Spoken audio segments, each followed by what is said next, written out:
Tenemos a Donald Trump enojado, enfadado, furioso. Está furioso con Vladimir Putin y amenaza con aranceles a la exportación de petróleo ruso que podrían oscilar entre el 25 y el 50% como Vladimir Putin no ponga fin a la guerra en Ucrania. Esta es una más de las muchas amenazas que nos llegan de Donald Trump. Declaraciones en el Air Force One en las que le dice a los periodistas el cabreo que tiene con Vladimir Putin, el enfado que tiene con Zelensky, con el presidente de Ucrania, que quiere dar marcha atrás en el acuerdo sobre la cesión de tierras raras en el país, y todo ello en un 31 de marzo en el que vamos a cerrar uno de los peores trimestres que se recuerdan en la bolsa de los Estados Unidos, con el oro actuando de activo refugio y marcando máximos históricos en la zona de los $3.100 y con las bolsas desplomadas. Vladimir Putin en foco de un Donald Trump que advierte de nuevo en el Air Force One, en el avión estadounidense, sobre el daño que va a darle a todos los países, porque las relaciones comerciales que mantiene con el resto del mundo son perdedoras para los Estados Unidos. Así lo decía. Los aranceles serán mucho más generosos que lo que esos países fueron con nosotros, lo que significa que van a ser más benévolos que lo que esos países fueron con Estados Unidos de América durante décadas. Nos estafaron como a ningún otro país en la historia y vamos a ser mucho más benévolos que ellos, pero aún así es una cantidad considerable de dinero para el país.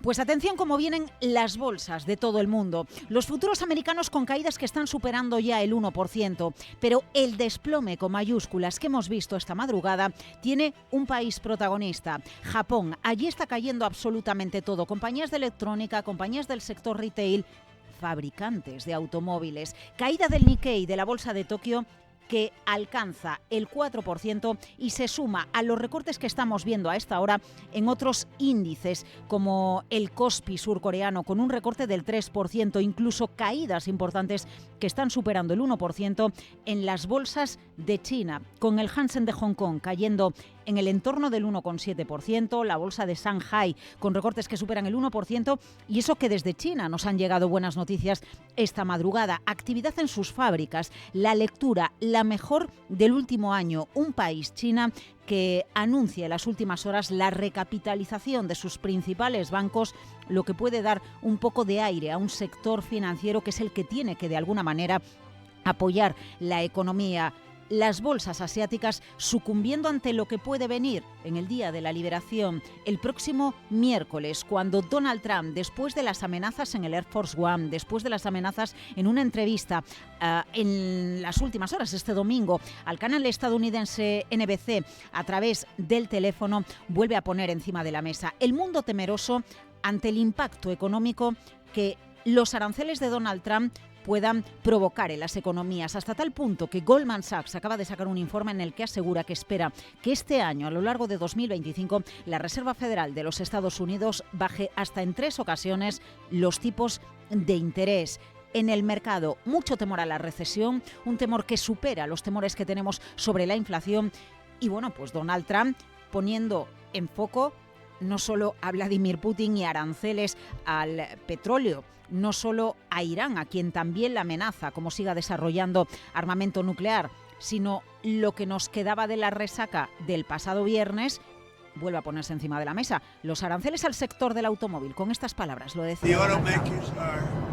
Los fabricantes de automóviles van a hacer un montón de dinero, los fabricantes de automóviles estadounidenses o internacionales. Si usted está hablando de que van a construir en los Estados Unidos, los que van a ganar dinero son los que fabrican coches en los Estados Unidos.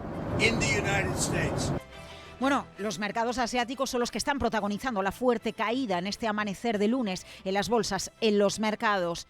¿Y qué dice Donald Trump sobre los aranceles a los países asiáticos? Esto. Echa un vistazo al comercio con Asia. Yo no diría que nadie lo está haciendo tan justo o amablemente, y vamos a tratarlos. Vamos a ser mucho más generosos con ellos en términos de corazón. Vamos a ser mucho más generosos de lo que ellos fueron con nosotros. ¿Cuál va a ser la reacción de Europa? ¿Cuál va a ser la reacción del mundo después de un primer trimestre en el que hoy hacemos balance? Porque Donald Trump llegó a la Casa Blanca, Donald Trump llegó pisando fuerte y sigue amenazando a todas las potencias mundiales. Bueno, la reacción más clara es la del temor que tiene el dinero y lo estamos viendo en las últimas horas con el precio del oro, tocando la zona de los $3.100 la onza, máximos históricos, los futuros incluso por encima, acercándose a los $3.150 la onza y el dinero huyendo de la renta variable y depositándose en activos refugio. El oro por un lado, el yen japonés por otro, subiendo a esta hora, y otros activos, otras divisas como son el franco suizo. ¿Qué van a deparar? ¿Qué comportamiento van a tener los mercados de renta variable en Europa en esta mañana de lunes, la última de un mes de marzo, que lo que nos viene a evidenciar es el temor que se está extendiendo por la renta variable con las medidas anunciadas por Trump? Fíjense ustedes, desde el pasado 19 de febrero, cuando la bolsa americana marcó sus máximos históricos, el S&P 500 acumula una caída del 10%. En este primer trimestre del año, la caída alcanza el 5%. Y estamos ante uno de los peores arranques en el primer trimestre del año del dólar estadounidense frente al resto de divisas. La amenaza de Trump conseguirá dar paso de aquí a unos meses a una fortaleza de la economía estadounidense, o el dinero está huyendo porque no cree de ninguna manera que las políticas de Donald Trump vayan a reactivar la economía de los Estados Unidos. El pasado viernes conocimos el dato revisado de la confianza del consumidor de la Universidad de Michigan. Los datos siguen apuntando a una caída, los datos siguen apuntando al miedo que tienen los consumidores americanos a que realmente las políticas y las amenazas de Trump no consigan reactivar la industria y el mercado laboral americano. Vamos a adentrarnos a lo largo de esta mañana de lunes en el comportamiento de los mercados y veremos si ese temor que hoy se está visualizando en las bolsas asiáticas con caídas para el Nikkei del 4% se trasladan a Europa. Es lunes, es 31 de marzo y estos son los titulares del día que les acercamos con Miguel San Martín.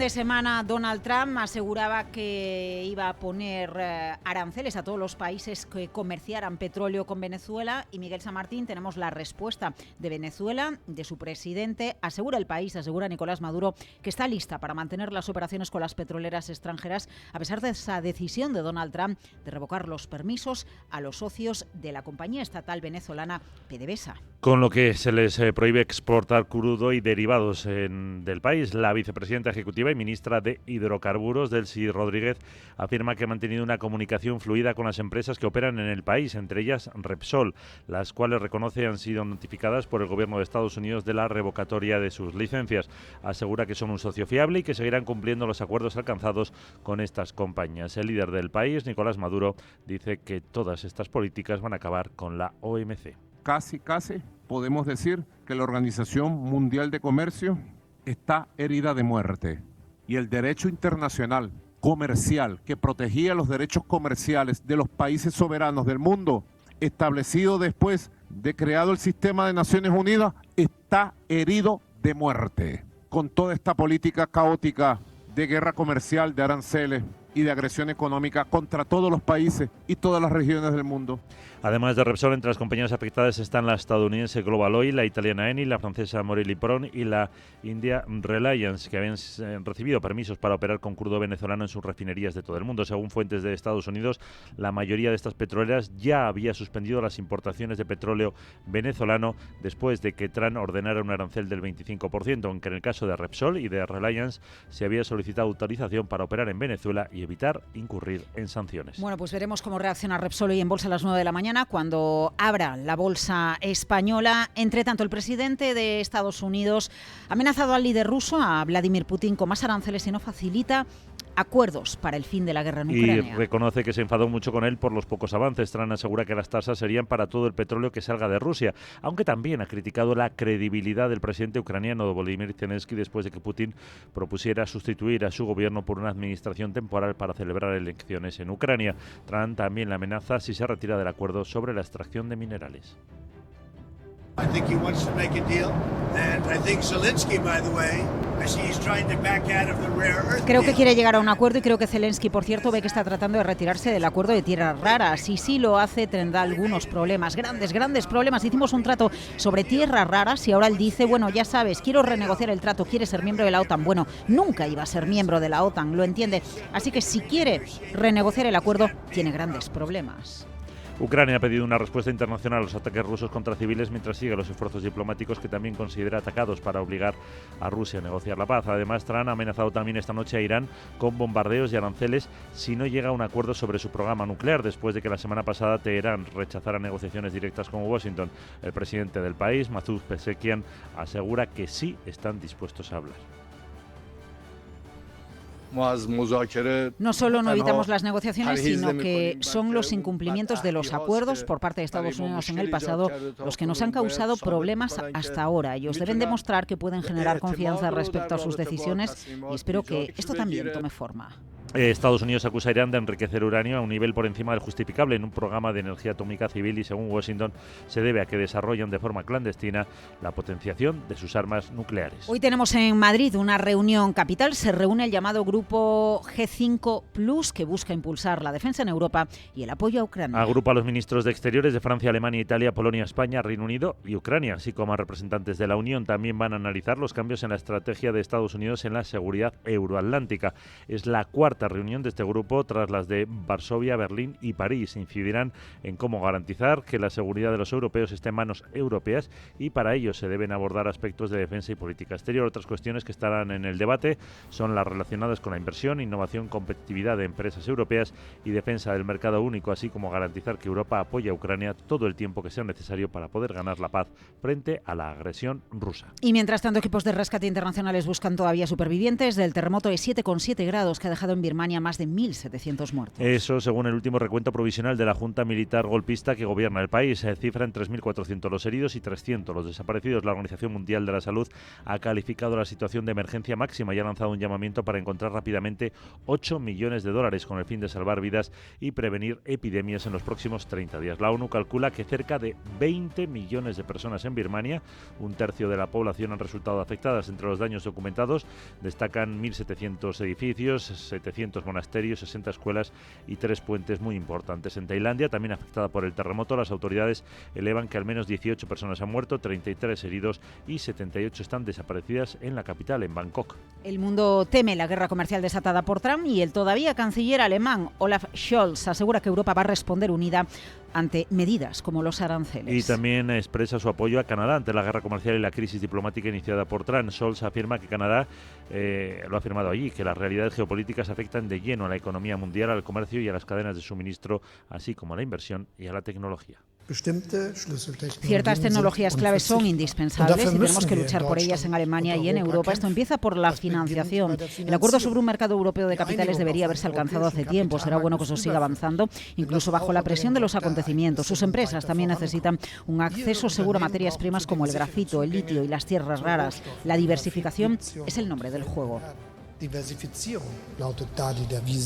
Scholz afirma que la Unión Europea protege a sus industrias contra la competencia desleal y las distorsiones del mercado, así como contra los aranceles estadounidenses injustificados. Bueno, los dos principales aeropuertos de Bélgica han cancelado todos los vuelos de salida y casi todos los de llegada por una huelga general. Convocada en protesta por los recortes presupuestarios del nuevo gobierno que afectan especialmente a las pensiones, los más afectados los de Bruselas y el de Charleroi, que se unen al transporte público interrumpido tanto de autobuses como de trenes. Se va a interrumpir el servicio de recogida de basuras, pero no va a afectar a la educación. La economía española española pasa por la actualidad, pasa por la reunión de esta mañana del Ministerio de Trabajo con sindicatos y patronal para iniciar, Miguel, las negociaciones que permitan la reforma normativa del SMI. El objetivo del Ministerio, tal y como ha indicado su titular Yolanda Díaz, es abordar la adaptación completa de la Directiva de Salarios Mínimos Europea, un compromiso que la ministra adquirió con comisiones y UGT en el acuerdo para subir el salario. Este año, Europa pide a los Estados fijar un procedimiento para establecer y actualizar el salario con criterios claros que se tenga en cuenta el poder adquisitivo del SMI en relación al coste de la vida, la composición de los hogares,